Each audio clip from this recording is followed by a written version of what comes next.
नमस्कार, स्वागत है आप सभी का हमारी इस विशेष प्रस्तुति में। मैं हूं प्रीति सिंह। हिंदी सिर्फ भाषा नहीं, भाव है। ये मौलिक सोच की भाषा है। हिंदी दिवस का दिन हमें हर साल एक नए सिरे से अपनी भाषा पर गर्व करने का अवसर देता है। महात्मा गांधी हिंदी को जनमानस की भाषा कहते थे। इसके पीछे कारण भी यही है कि हिंदी सिर्फ हमारे लिखने पढ़ने की ही नहीं, बल्कि सोचने की भाषा भी है। हम हिंदी भाषा में ही सोचते हैं, हिंदी भाषा में ही किसी बात को ज्यादा गहराई से महसूस कर पाते हैं। भारतीय विचार और संस्कृति का वाहक होने का श्रेय हिंदी को ही जाता है। आज संयुक्त राष्ट्र जैसी संस्थाओं में भी हिंदी की गूंज सुनाई देने लगी है। अब जब हम हिंदी दिवस मना ही रहे हैं, तो जानिए हमारे देश की राजभाषा हिंदी से जुड़ी कुछ खास और बेहद अहम बातें।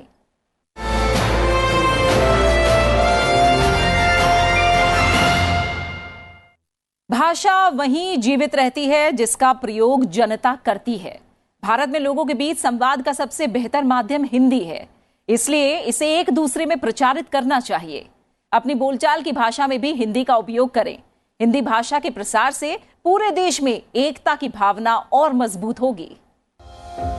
एक भाषा के रूप में हिंदी न सिर्फ भारत की पहचान है, बल्कि ये हमारे जीवन मूल्यों, संस्कृति और संस्कारों की सच्ची संवाहक और परिचायक भी है। बहुत सरल, सहज और सुगम भाषा होने के साथ हिंदी विश्व की सबसे वैज्ञानिक भाषा है, जिसे दुनिया भर में समझने, बोलने और चाहने वाले लोग बहुत बड़ी संख्या में मौजूद हैं। ये विश्व में तीसरी सबसे ज्यादा बोली जाने वाली भाषा है, जो हमारे पारंपरिक ज्ञान, प्राचीन सभ्यता और आधुनिक प्रगति के बीच एक सेतु भी है। हिंदी भारत संघ की राजभाषा होने के साथ ही 11 राज्यों और 3 संघ शासित क्षेत्रों की भी प्रमुख राजभाषा है। हिंदी सुख, दुख, उल्लास, हर्ष की भाषा है। हिंदी गर्व के पल देने वाली भाषा है। हिंदी हमारी पहचान है। आग खोलकर देखो, घर में भीषण आग लगी है। धर्म, सभ्यता, संस्कृति खाने दानव क्षुधा जगी है। हिंदू कहने में शर्माते, दूध ल जाते, लाज न आती। घोर पतन है अपनी माँ को माँ कहने में फटती छाती। हिंदू कहने में शर्माते, दूध ल जाते, लाज न आती। घोर पतन है अपनी माँ को माँ कहने में फटती छाती। जिसने रक्त पिलाकर पाला, क्षण भर उसकी ओर निहारो। सूनी सूनी मांग निहारो, बिखरे बिखरे केश निहारो। जब तक दुशासन है बैणी कैसे बंध सकती है। जब तक दुशासन है बैणी कैसे बंध सकती है। कोटि कोटि संतति है माँ की लाज न लुट सकती है। संविधान के 8वीं अनुसूची में शामिल अन्य 21 भाषाओं के साथ हिंदी का एक विशेष स्थान है। राजभाषा हिंदी के विकास के लिए खास तौर से राजभाषा विभाग का गठन किया गया। भारत सरकार का राजभाषा विभाग इस दिशा में प्रयासरत है कि केंद्र सरकार के अधीन कार्यालयों में अधिक से अधिक कार्य हिंदी में हो। हिंदी अनुवाद की नहीं, बल्कि संवाद की भाषा है। किसी भी भाषा की तरह हिंदी भी मौलिक सोच की भाषा है। देश की स्वतंत्रता से लेकर हिंदी ने कई महत्वपूर्ण उपलब्धियां प्राप्त की हैं। हमारे देश में हिंदी भाषा का आंदोलन किस लोगों ने चलाया? ज्यादातर हिंदी भाषा का आंदोलन उन लोगों ने चलाया है जिनकी मातृभाषा हिंदी नहीं थी। सुभाष चंद्र बोस हो, लोकमान्य तिलक हो, महात्मा गांधी हो, काका साहब कालेलकर हो, राजगोपालाचार्य हो, सबने, यानी जिनकी मातृभाषा हिंदी नहीं थी, उनको हिंदी भाषा के लिए, उसके संरक्षण और संवर्धन के लिए जो दीर्घ दृष्टि से उन्होंने काम किया था, यह हमें प्रेरणा देता है। और आचार्य विनोबा भावे, दादा धर्माधिकारी जी, गांधीयन फिलॉसफी से निकले हुए लोग, उन्होंने यहां तक उन्होंने भाषा को और लिपि को, दोनों की अलग अलग ताकत को पहचाना था। और इसलिए एक ऐसा रास्ता विनोबा जी के द्वारा विचारों से प्रभावित लोगों ने कर डाला था कि हमें धीरे धीरे आदत डालनी चाहिए कि हिंदुस्तान की जितनी भाषाएं हैं, वो भाषाएं अपनी लिपि को तो बरकरार रखें, उसको तो समृद्ध बनाएं, लेकिन नागरी लिपि में भी अपनी भाषा लिखने की आदत डालें। भारत सरकार द्वारा विकास योजनाओं और नागरिक सेवाओं को प्रदान करने में हिंदी के प्रयोग को बढ़ावा दिया जा रहा है। हिंदी और प्रांतीय भाषाओं के माध्यम से हम बेहतर जन सुविधाएं लोगों तक पहुंचा सकते हैं। दुनिया के सबसे बड़े लोकतंत्र की भाषाओं की विविधता को एकता के सूत्र में पिरोने का नाम है हिंदी। हिंदी एक जनतांत्रिक भाषा रही है। इसने अलग अलग भारतीय भाषाओं और बोलियों के साथ साथ कई वैश्विक भाषाओं को सम्मान देने का काम भी किया है और उनकी शब्दावलियां, पदों और व्याकरणों के नियमों को अपनाया है। हिंदी भाषा ने स्वतंत्रता आंदोलन के मुश्किल दिनों में देश को एक सूत्र में बांधने का अभूतपूर्व काम किया। इसने अनेक भाषाओं और बोलियों में बटे देश में एकता की भावना स्थापित की। देश में पूरब से पश्चिम और उत्तर से दक्षिण तक स्वतंत्रता की लड़ाई को आगे बढ़ाने में संवाद भाषा के रूप में काम किया है। इसमें हिंदी की महत्वपूर्ण भूमिका रही है। देश में स्वराज प्राप्ति और स्वभाषा के आंदोलन एक साथ चल रहे थे। स्वतंत्रता आंदोलन और स्वतंत्रता प्राप्ति के बाद हिंदी की महत्वपूर्ण भूमिका को देखते हुए संविधान निर्माताओं ने 14 सितंबर 1949 के दिन हिंदी को देश की राजभाषा के रूप में स्वीकार किया था। विदेश मंत्रालय द्वारा विश्व हिंदी सम्मेलन और अन्य अंतर्राष्ट्रीय सम्मेलनों के माध्यम से हिंदी को अंतर्राष्ट्रीय स्तर पर लोकप्रिय बनाने का कार्य किया जा रहा है। इसके अलावा प्रत्येक वर्ष सरकार द्वारा प्रवासी भारतीय दिवस मनाया जाता है, जिसमें विश्व भर में रहने वाले प्रवासी भारतीय भाग लेते हैं। आज वैश्वीकरण के दौर में हिंदी विश्व स्तर पर एक प्रभावशाली भाषा बनकर उभरी है। अभी हाल ही में G20 के दौरान ये न सिर्फ देखा गया, बल्कि इसे सबने महसूस भी किया। हिंदी भाषा ही नहीं, भावों की अभिव्यक्ति है। सदियों से हर भारतीय के शब्दों की शक्ति है। भारत की अनेकता को एकता के सूत्र में पिरोने वाली हिंदी चिरकाल से ही सर्वसमावेशी भाषा रही है। आज दुनिया में 6000 से ज्यादा भाषाएं बोली जाती हैं। इनमें से अकेले एशिया में ही 2200 से ज्यादा भाषाएं हैं। इन भाषाओं के बीच में खड़ी हिंदी को एक धारणा जो चुनौती दे रही है, वो है हिंदी ना पहले और ना अब लोगों को रोजगार से जोड़ पाई है।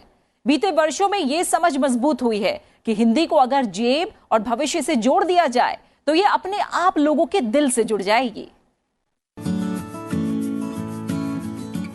दुनिया के दूसरे कोनों में पहुंच बनाने में हिंदी कामयाब हुई है। आज दुनिया में 100 करोड़ से ज्यादा लोग हिंदी बोल या समझ लेते हैं।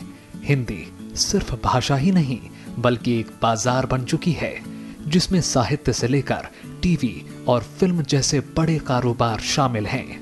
बावजूद इसके हिंदी की स्वीकार्यता के लिए अभी लंबी लड़ाई जरूरी लग रही है। जानकार हिंदी की मान्यता को लेकर अब भी परेशान दिखते हैं। खासकर भूमंडलीकरण के दौर में अंग्रेजी से प्रतिस्पर्धा हिंदी को काफी पीछे ले जा रही है। जब हिंदी को लेकर बहस मुबाहिसों का दौर 70 के दशक से चल रहा है। शायद ये अकेली ऐसी भाषा है जिसके लिए अलग राजभाषा विभाग और विश्व हिंदी सम्मेलनों जैसी कवायदें चल रही हैं। हिंदी को जिंदा रखने के लिए हर साल इन्हीं सम्मेलनों और सेमिनारों की खाद डालनी पड़ती है। जानकार मानते हैं कि हिंदी के सामने सबसे बड़ी चुनौती इन सम्मेलनों की सफलता या असफलता भी है। आज दुनिया में 6000 से ज्यादा भाषाएं बोली जाती हैं। इनमें से अकेले एशिया में ही 2200 से ज्यादा भाषाएं हैं। इन भाषाओं के बीच में खड़ी हिंदी को एक धारणा जो चुनौती दे रही है, वो है करियर की। हिंदी ना पहले और ना अब लोगों को रोजगार से जोड़ पाई है। बीते वर्षों में यह समझ मजबूत हुई है कि हिंदी को अगर जेब और भविष्य से जोड़ दिया जाए तो ये अपने आप लोगों के दिल से जुड़ जाएगी। हिंदी नए दौर में नया कलेवर चाहती है। हिंदी को पुरानी और परंपरागत बेड़ियों में जकड़े रखने से भी हिंदी का नुकसान हुआ है। जाहिर है, मोबाइल, एप्स, इंटरनेट और गैजेट्स के जमाने में हिंदी को भी उसी तरीके में ढाला जाए तो बात बन सकती है। खासकर युवा पीढ़ी को यह जिम्मा उठाने की प्रेरणा देनी जरूरी होगी। हिंदी चुनौतियों की भीड़ में अकेली खड़ी है। हिंदी को सिर्फ भावनात्मक समर्थन ही नहीं बल्कि एक ऐसे बदलाव की जरूरत है जो इसकी दिशा और दशा तय करने में कारगर साबित हो। स्वतंत्रता के बाद कन्हैया लाल माणिकलाल मुंशी और नरसिम्हा गोपाल स्वामी आयंगर को भाषा संबंधी कानून बनाने की जिम्मेदारी दी गई। बाबा साहब अंबेडकर की अध्यक्षता में बनी इस कमेटी में हिंदी भाषा को लेकर खूब चर्चा हुई। आखिरकार 14 सितंबर 1949 को एक कानून बनाया गया। संविधान के अनुच्छेद 343 और 351 के तहत बने इस कानून में कहा गया कि हिंदी भारत की राजभाषा रहेगी।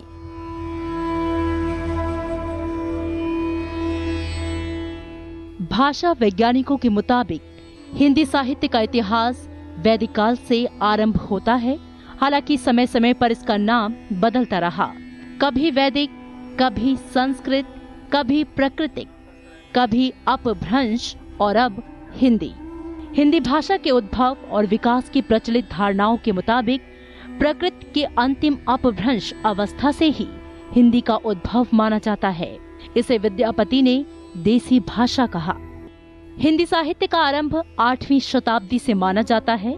बौद्ध धर्म की एक शाखा व्रजयान के सिद्धों जनता के बीच उस समय की लोक भाषा में अपने मत का प्रचार किया। हिंदी का प्राचीन साहित्य इन सिद्धों ने पुरानी हिंदी में लिखा। इसके बाद नाथपंथी साधुओं ने बौद्ध शांकर, तंत्र योग और शैव मतों को मिलाकर नया पंथ चलाया। उन्होंने लोक प्रचलित पुरानी हिंदी में अनेक धार्मिक ग्रंथ की रचना की। इसके बाद जैनियों की रचनाएं भी मिलती हैं। इसी काल में अब्दुल रहमान का काव्य संदेश रासक भी लिखा गया, जिसमें परवर्ती बोलचाल के निकट की भाषा मिलती है। 11वीं सदी में देशी भाषा हिंदी का रूप साफ हुआ। इस काल में राजाओं के संरक्षण में चारणों और भाटों ने रासों के रूप में प्रचलित वीरगाथा लिखी। इसी दौरान मैथिल कोकिल विद्यापति हुए, जिनकी पदावली में मानवीय सौंदर्य और प्रेम की अनुपम व्यंजना मिलती है। अमीर खुसरो का भी यही समय है। उन्होंने ठेठ खड़ी बोली में अनेक पहेलियां, मुकरियां और 2 सखुन की रचना की। इन गीतों दोहों की भाषा व्रज भाषा है। 13वीं सदी में धर्म के एक क्षेत्र में फैले अंधविश्वास को तोड़ने के लिए भक्ति आंदोलन के रूप में भारत व्यापी सांस्कृतिक आंदोलन शुरू हुआ, जिसने सामाजिक और व्यक्तित्व मूल्यों की स्थापना की। इस तरह विभिन्न मतों का आधार लेकर हिंदी में निर्गुण और सगुण नाम से भक्ति काव्य की 2 शाखाएं साथ साथ चली। इस दौरान कई बड़े ग्रंथों की रचना हुई। 18वीं सदी के आसपास हिंदी कविता में नया मोड़ आया, जो रीतिकाल के नाम से मशहूर हुआ। इसे तत्कालिक दरबारी संस्कृति और संस्कृत साहित्य से बढ़ावा मिला। तो वहीं आधुनिक काल यानी 19वीं सदी में भारतीयों का यूरोपीय संस्कृति से संपर्क हुआ। नए युग के साहित्य की प्रमुख संभावनाएं खड़ी बोली गद्य में भी थीं, इसलिए इसे गद्य युग भी कहा गया। हिंदी का प्राचीन गद्य राजस्थानी, मैथिली और व्रज भाषा में मिलता है। खड़ी बोली की परंपरा प्राचीन है। अमीर खुसरो से लेकर मध्यकालीन भूषण तक के काव्य में इसके उदाहरण हैं। अपनी उत्पत्ति के बाद से हिंदी लगातार समृद्ध होती गई और इसका रुतबा भी बढ़ता गया। आज हिंदी में कामकाज जोर पकड़ रहा है। सोशल मीडिया और नए नए तकनीक में हिंदी का प्रयोग किया जा रहा है। इसमें न सिर्फ हिंदी का दायरा बढ़ा है, बल्कि वैश्विक स्तर पर ज्यादा से ज्यादा लोग इससे जुड़े रहे हैं। आजादी के बाद के 7 दशकों में संचार माध्यमों में हिंदी बहुत मजबूत हुई है। हिंदी के अखबारों का प्रसार बहुत तेजी से बढ़ा है और फेसबुक पर हिंदी करोड़ों लोगों द्वारा पढ़ी और लिखी जा रही है। दुनिया के करीब 176 विश्वविद्यालयों में हिंदी एक विषय के तौर पर पढ़ाई जाती है। भारत के अलावा Nepal, Mauritius, Fiji, Suriname, Uganda, Pakistan, Bangladesh, दक्षिण अफ्रीका और कनाडा जैसे तमाम देशों में हिंदी बोलने वालों की संख्या काफी ज्यादा है। हिंदी का जलवा पूरी दुनिया में इस तरह बुलंद है कि ऑक्सफोर्ड डिक्शनरी में भी हिंदी के कई हजार शब्दों को शामिल किया जा चुका है। दुनिया के तकरीबन 150 से अधिक देशों में 2 करोड़ से अधिक भारतीयों का बोलबाला है। अधिकांश प्रवासी भारतीय आर्थिक रूप से समृद्ध हैं। लिहाजा दुनिया भर में बढ़ती भारतीयों की संख्या की वजह से हिंदी बोलने वालों की संख्या में भी बढ़ोतरी हो रही है। एक अनुमान के अनुसार विश्व में चीनी भाषा बोलने वालों का स्थान प्रथम और हिंदी का द्वितीय और अंग्रेजी का तृतीय है। विदेशों में 40 से अधिक देशों के 600 से अधिक विश्वविद्यालयों और स्कूलों में हिंदी पढ़ाई जाती है। भारत से बाहर जिन देशों में हिंदी बोलने, लिखने, पढ़ने और अध्ययन का प्रयोग होता है, उसे 4 वर्गों में बांटा जा सकता है। मसलन, जहां भारतीय मूल के लोग अधिक संख्या में रहते हैं, जैसे पाकिस्तान, नेपाल, भूटान, बांग्लादेश, म्यांमार, श्रीलंका और मालदीव। भारतीय संस्कृति से प्रभावित दक्षिण पूर्वी एशियाई देश जैसे इंडोनेशिया, मलेशिया, थाईलैंड, चीन, मंगोलिया, कोरिया और जापान। जहां हिंदी को विश्व की आधुनिक भाषा के रूप में पढ़ाया जाता है, जैसे अमेरिका, ऑस्ट्रेलिया, कनाडा और यूरोप के कई देश। अरब और अन्य इस्लामी देश, जिसमें भारतीयों की तादाद कम है और हिंदी का प्रयोग भी कम ही होता है। हालांकि यहाँ उर्दू का इस्तेमाल होता है, जिसे हिंदी का ही अंग माना जाता है। दुनिया में चोटी की 5 भाषाओं पर दृष्टि डालें तो हिंदी उनमें चौथे पायदान पर दिखती है। चीनी, स्पेनिश और अंग्रेजी के बाद हिंदी का स्थान आता है। अरबी, पुर्तगाली और बांग्ला इसके बाद की 3 बड़ी भाषाएं हैं। यानी चोटी की 10 भाषाओं में हिंदी के अलावा बांग्ला भी शुमार है। इस परिप्रेक्ष्य में देखें तो ये आंकड़ा आश्वस्त करने वाला है।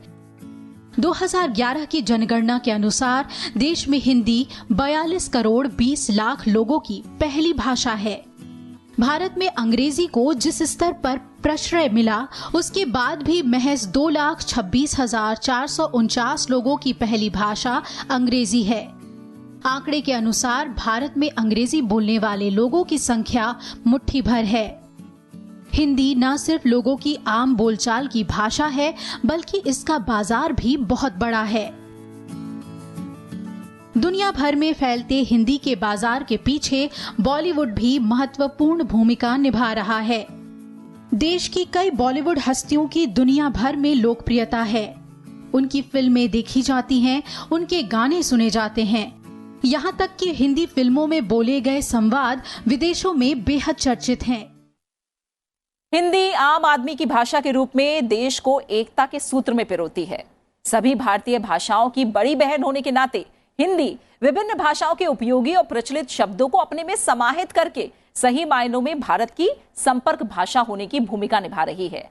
हिंदी जन आंदोलनों की भी भाषा रही है। हिंदी के महत्व को गुरुदेव रवींद्रनाथ टैगोर ने बड़े सुंदर रूप में प्रस्तुत किया था। उन्होंने कहा था, भारतीय भाषाएं नदियां हैं और हिंदी महानदी। हिंदी के इतिहास पर आइए डालते हैं एक नजर।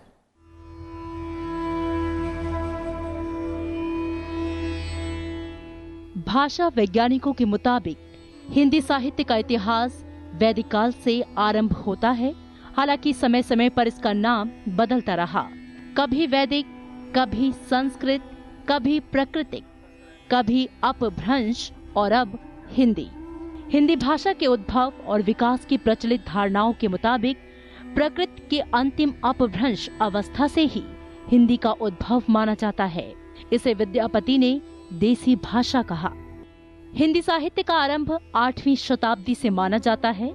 बौद्ध धर्म की एक शाखा व्रजयान के सिद्धों जनता के बीच उस समय की लोक भाषा में अपने मत का प्रचार किया। हिंदी का प्राचीन साहित्य इन सिद्धों ने पुरानी हिंदी में लिखा। इसके बाद नाथ पंथी साधुओं ने बौद्ध, शांकर, तंत्र योग और शैव मतों को मिलाकर नया पंथ चलाया। उन्होंने लोक प्रचलित पुरानी हिंदी में अनेक धार्मिक ग्रंथ की रचना की। इसके बाद जैनियों की रचनाएं भी मिलती हैं। इसी काल में अब्दुल रहमान का काव्य संदेश रासक भी लिखा गया, जिसमें परवर्ती बोलचाल के निकट की भाषा मिलती है। 11वीं सदी में देशी भाषा हिंदी का रूप साफ हुआ। इस काल में राजाओं के संरक्षण में चारणों और भाटों ने रासों के रूप में प्रचलित वीरगाथा लिखी। इसी दौरान मैथिल कोकिल विद्यापति हुए, जिनकी पदावली में मानवीय सौंदर्य और प्रेम की अनुपम व्यंजना मिलती है। अमीर खुसरो का भी यही समय है। उन्होंने ठेठ खड़ी बोली में अनेक पहेलियां, मुकरियां और 2 सखुन की रचना की। इन गीतों दोहों की भाषा व्रज भाषा है। 13वीं सदी में धर्म के एक क्षेत्र में फैले अंधविश्वास को तोड़ने के लिए भक्ति आंदोलन के रूप में भारत व्यापी सांस्कृतिक आंदोलन शुरू हुआ, जिसने सामाजिक और व्यक्तित्व मूल्यों की स्थापना की। इस तरह विभिन्न मतों का आधार लेकर हिंदी में निर्गुण और सगुण नाम से भक्ति काव्य की 2 शाखाएं साथ साथ चली। इस दौरान कई बड़े ग्रंथों की रचना हुई। 18वीं सदी के आसपास हिंदी कविता में नया मोड़ आया, जो रीतिकाल के नाम से मशहूर हुआ। इसे तत्कालिक दरबारी संस्कृति और संस्कृत साहित्य से बढ़ावा मिला। तो वहीं आधुनिक काल यानी 19वीं सदी में भारतीयों का यूरोपीय संस्कृति से संपर्क हुआ। नए युग के साहित्य की प्रमुख संभावनाएं खड़ी बोली गद्य में भी थीं, इसलिए इसे गद्य युग भी कहा गया। हिंदी का प्राचीन गद्य राजस्थानी, मैथिली और व्रज भाषा में मिलता है। खड़ी बोली की परंपरा प्राचीन है। अमीर खुसरो से लेकर मध्यकालीन भूषण तक के काव्य में इसके उदाहरण हैं। अपनी उत्पत्ति के बाद से हिंदी लगातार समृद्ध होती गई और इसका रुतबा भी बढ़ता गया। आज हिंदी में कामकाज जोर पकड़ रहा है। सोशल मीडिया और नए नए तकनीक में हिंदी का प्रयोग किया जा रहा है। इसमें न सिर्फ हिंदी का दायरा बढ़ा है, बल्कि वैश्विक स्तर पर ज्यादा से ज्यादा लोग इससे जुड़े रहे हैं। आजादी के बाद के 7 दशकों में संचार माध्यमों में हिंदी बहुत मजबूत हुई है। हिंदी के अखबारों का प्रसार बहुत तेजी से बढ़ा है और फेसबुक पर हिंदी करोड़ों लोगों द्वारा पढ़ी और लिखी जा रही है। निज भाषा उन्नति आहे, सब उन्नति को मूल।